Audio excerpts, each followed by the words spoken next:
창세기 32장. 야곱 역시 자기 길을 계속해서 갔는데 하나님의 천사들이 그에게 나타났습니다. 야곱이 그들을 보고 이것은 하나님의 군대다 라고 말하며 그곳을 마하나임이라고 불렀습니다. 야곱이 에돔 지방 세일 땅에 있는 형 에서에게 자기 앞서 심부름꾼들을 보내면서 그들에게 명령했습니다. 너희는 내 주인 에서 형님께 이렇게 말씀드리라. 어르신의 종 야곱이 이 말씀을 전하라고 하셨습니다. 제가 라반과 함께 지내며 지금까지 머물렀습니다. 제게는 소와 나귀와 양과 염소와 남녀 종들이 있습니다. 형님께서 너그러운 사랑을 보여주시길 바라며 제가 제 주인이신 형님께 이렇게 소식을 전하는 것입니다. 라고 말이다. 심부름꾼들이 야곱에게 돌아와 말했습니다. 저희가 주인 어른의 형님께 갔는데 지금 그분이 주인 어른을 만나러 오시는 중입니다. 400명이나 되는 사람들을 거느리시고 함께 오고 계십니다. 야곱은 너무 두렵고 마음이 괴로워서 자기와 함께한 사람들과 양떼와 소떼와 낙타들을 두 무리로 나누었습니다.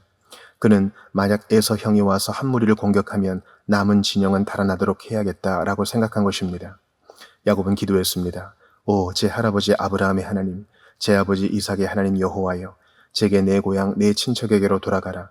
그러면 내가 내게 은혜를 베풀어 줄 것이다 라고 말씀하지 않으셨습니까? 저는 주께서 주의 종에게 베풀어 주신 그 모든 자비하심과 신실하심을 감히 받을 자격이 없는 사람입니다. 제가 지팡이 하나만을 갖고 이 요단강을 건넜지만 이제는 이렇게 두 무리나 이루었습니다. 저를 제 형의 손, 곧 에서 형의 손에서 구원해 주소서. 그가 와서 저와 제 처자식들을 공격할까 두렵습니다. 그러나 주께서는 내가 분명히 내게 은혜를 베풀어 내 자손이 바다의 모래처럼 셀 수 없이 많아지게 하겠다라고 말씀하셨습니다.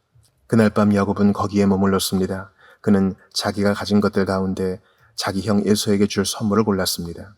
그것들은 암염소 200마리와 순염소 20마리와 암양 200마리와 순양 20마리와 젖먹이는 암낙타 30마리와 그 새끼들 30마리와 암소 40마리와 황소 10마리와 암낙이 20마리와 순낙이 10마리였습니다. 야곱은 그것들을 여러 때로 나눠 각각 자기 종들에게 맡기고는 말했습니다. 나보다 앞서가라. 그리고 가축대 사이에 거리를 두고 가라. 야곱은 가장 앞서가는 떼에게 말했습니다. 내 형님 에서 어른께서 너희를 맞으러 와서 너희들은 어느 집 사람들이며 또 어디로 가는 길이냐? 너희 앞에 가는 이 짐승들은 누구 것이냐? 라고 물으시면 너희는 이것들은 주인 어른의 종 야곱의 것인데 그의 주인 에서 어른께 보내는 선물입니다. 야곱은 저희 뒤에 오고 있습니다. 라고 말씀드려라. 그는 또한 두 번째 때와 세 번째 때와 그 나머지 때들을 따라가는 모든 종들에게 말했습니다. 너희가 에서 어른을 만나게 되면 그분께 똑같이 말씀드리라. 그리고 보십시오. 주인 어른의 종 야곱이 저희 뒤에 오고 있습니다. 라고 말씀드리라. 야곱은 혹시 내가 내 앞서 보내는 이 선물들로 형의 마음을 누그러지게 한 다음에 만나면 형이 나를 용서해 주지 않을까라고 생각한 것입니다. 그래서 야곱은 선물을 그의 앞에 먼저 보내고 야곱은 그날 밤에 장막에서 지냈습니다. 그날 밤 야곱이 일어나서 자기의 두 아내와 두 여종과 11명의 아들들을 데리고 야복나루를 건넜습니다. 그는 그들을 데리고 시내를 건네보내며 자기가 가진 것들도 다 건네보냈습니다. 그리고 야곱은 홀로 남아 있었는데 어떤 사람이 나타나 동틀 때까지 야곱과 씨름을 했습니다. 그 사람이 자기가 야곱을 이기지 못하는 것을 알고는 야곱의 엉덩이 뼈를 쳤습니다. 야곱이 그 사람과 씨름하는 사이에 야곱의 엉덩이 뼈가 어긋나게 됐습니다. 그 사람이 말했습니다. 동이 텄으니 나를 보내주어라. 야곱이 대답했습니다. 저를 축복하지 않으시면 못 갑니다. 그 사람이 물었습니다. 내 이름이 무엇이냐? 그가 대답했습니다. 야곱입니다. 그 사람이 말했습니다. 이제 내 이름은 더 이상 야곱이 아니라 이스라엘이다. 내가 하나님과 겨루고 사람들과 겨루어 이겼기 때문이다. 야곱이 말했습니다. 주의 이름을 말씀해 주십시오. 그가 대답했습니다. 어찌 내 이름을 묻느냐? 그가 거기에서 야곱을 축복했습니다. 야곱이 그곳을 브니엘이라 부르고는 말했습니다. 내가 하나님을 대면에서 보았는데도 내 생명이 보존됐구나. 야곱이 브니엘을 떠날 때 해가 떴습니다. 그는 엉덩이 뼈가 어긋나서 절뚝거렸습니다. 그 사람이 엉덩이 뼈에 힘줄을 쳤기 때문에 오늘날까지 이스라엘 자손들은 엉덩이 뼈에 붙은 힘줄을 먹지 않습니다. 마가복음 3장. 예수께서 다시 회당으로 들어가셨는데 그곳에 한쪽 손이 오그라든 사람이 있었습니다. 몇몇 사람들이 혹시 예수께서 안식일에 그 사람을 고치지나 않을까 하여 예수를 고소할 구실을 찾으려고 가까이에서 지켜보고 있었습니다. 예수께서 손이 오그라든 사람에게 말씀하셨습니다. 일어나 앞으로 나오너라. 그리고 예수께서 그들에게 물으셨습니다. 안식일에 무슨 일을 하는 것이 옳겠느냐? 선한 일이냐? 악한 일이냐? 생명을 구하는 것이냐? 죽이는 것이냐? 그러자 그들은 말없이 잠자코 있었습니다. 예수께서 노하셔서 그들을 둘러보시고 그들의 마음이 완악한 것을 마음 깊이 슬퍼하시며 그 사람에게 말씀하셨습니다. 손을 펴보아라. 그가 손을 쭉 내밀자 그 손이 완전하게 회복됐습니다. 그러자 바리새파 사람들은 그 길로 나가 헤롯 당원들과 함께 어떻게 하면 예수를 죽일까 음모를 꾸미기 시작했습니다. 예수께서 제자들을 데리고 호숫가로 물러가시자 갈릴리에서 많은 사람들이 예수를 따라왔습니다. 예수께서 행하신 일을 다 듣고 유대, 예루살렘, 이두메, 요단강 건너편 두로와 시돈 지방에서 많은 사람들이 몰려왔습니다. 사람들이 너무 많아서 예수께서는 제자들에게 작은 배 하나를 마련하라고 말씀하셨습니다. 무리가 자기에게 몰려드는 것을 막으려는 것이었습니다. 예수께서 전에 많은 사람들을 고쳐주셨기 때문에 온갖 병에 걸린 사람들이 예수를 만지기 위해 밀려들었던 것입니다.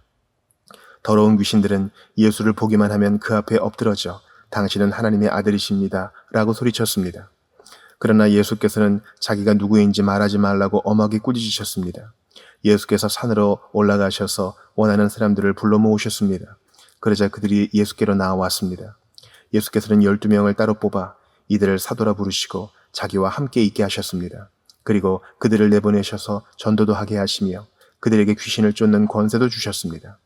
예수께서 세우신 12사람들은 베드로라 이름 지어준 시몬, 우레의 아들들이라는 뜻으로 보아너게라 이름 지어준 세베대의 아들 야고보와 그 동생 요한, 안드레, 빌립, 바돌로메, 마테, 도마, 알페오의 아들 야고보, 다데오, 열심당원 시몬과 예수를 배반한 가룟 유다였습니다. 예수께서 집으로 들어가시니 또다시 사람들이 몰려들어 예수와 제자들은 음식 먹을 겨를 조차 없었습니다. 예수의 가족들은 예수가 미쳤다는 소문을 듣고서 예수를 붙잡으러 찾아다녔습니다. 그래서 예루살렘에서 내려온 율법학자들이 말했습니다.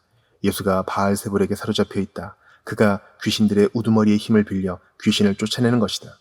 그러자 예수께서 그들을 불러놓고 비유로 말씀하셨습니다. 사탄이 어떻게 사탄을 쫓아낼 수 있느냐?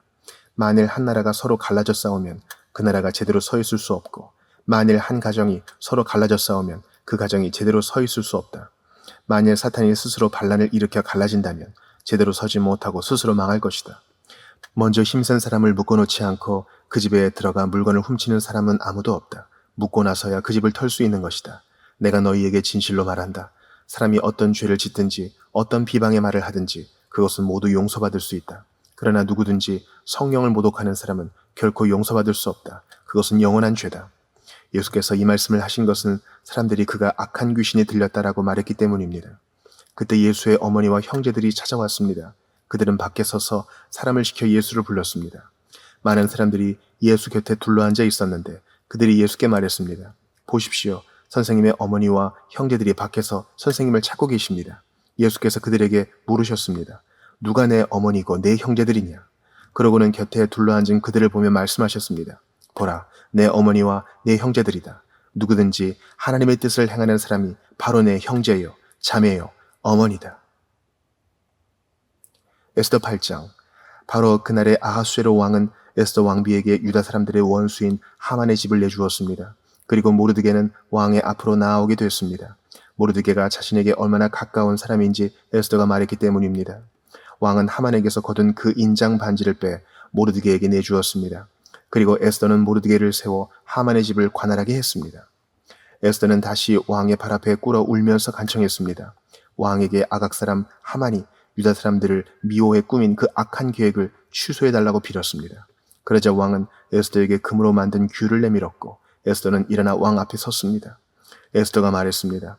만일 왕께서 좋게 여기신다면, 만일 왕께서 제게 은총을 베푸시고 이것을 옳게 생각하신다면, 만일 저를 좋게 여기신다면 아각 사람 함므다다의 아들 하만이 왕의 모든 통치구역 안에서 유다 사람들을 죽이려는 음모로 쓴 칙령을 취소해 주시기 바랍니다. 제가 어떻게 제 동족에게 재앙이 내리는 것을 눈뜨고 볼 수 있겠습니까? 제 집안이 망하는 것을 제가 어떻게 눈뜨고 볼 수 있겠습니까? 아하수에로 왕이 에스더 왕비와 유다 사람 모르드게에게 대답했습니다. 하만이 유다 사람들을 공격했으므로 내가 그의 집을 에스더에게 주고 그를 나무에 목매단 것이요. 그러니 이제 당신 보기에 가장 좋은 대로 왕의 이름으로 유다 사람들을 위해 다른 칙령을 써서 왕의 인장 반지를 찍으시오. 어떤 문서도 왕의 이름을 쓰고 그 반지로 도장을 찍지 않은 것은 효력이 없으니 말이요. 왕의 서기관들이 즉각 소집됐습니다. 셋째 달, 곧 시완월 23일이었습니다. 그들은 모르드게가 내린 모든 명령을 써서 인도에서 에티오피아에 걸친 127개의 지방의 유다 사람들과 지방 관리들과 총독들과 귀족들에게 보냈습니다. 이 명령은 각 지방의 문자와 그 백성들의 언어로 각각 쓰였고 유다 사람들을 위해서는 그들의 문자와 언어로 쓰였습니다. 모르드게는 아하수에로 왕의 이름으로 칙서를 쓰고 왕의 인장반지로 도장을 찍어 왕의 일에 쓰는 준마의 특사들을 태워 보냈습니다. 왕의 칙서의 내용은 이러했습니다. 모든 성에서 유다 사람들이 모여 스스로 보호할 수 있는 권리를 허락한다. 만일 어떤 민족이나 지역이 유다 사람들을 친다면 그들을 멸망시키고 죽이고 여자와 어린아이와 함께 그 군대를 섬멸시키고 그들의 재산을 약탈해도 된다. 유다 사람들이 아하수에로 왕의 모든 통치 구역 안에서 이렇게 할 수 있도록 정해진 날짜는 12째 달, 곧 아달월 13일이었습니다.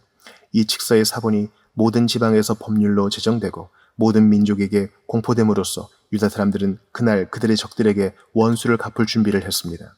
왕의 말을 탄 특사들은 왕의 명령에 따라 급히 달려갔습니다. 칙서는 수상궁에도 공포됐습니다. 모르드게는 푸른색, 흰색의 예복을 입고 커다란 금관을 쓰고 고운 자색 베옷을 입고 왕 앞에서 물러나왔습니다. 수산성은 기뻐하고 즐거워했습니다.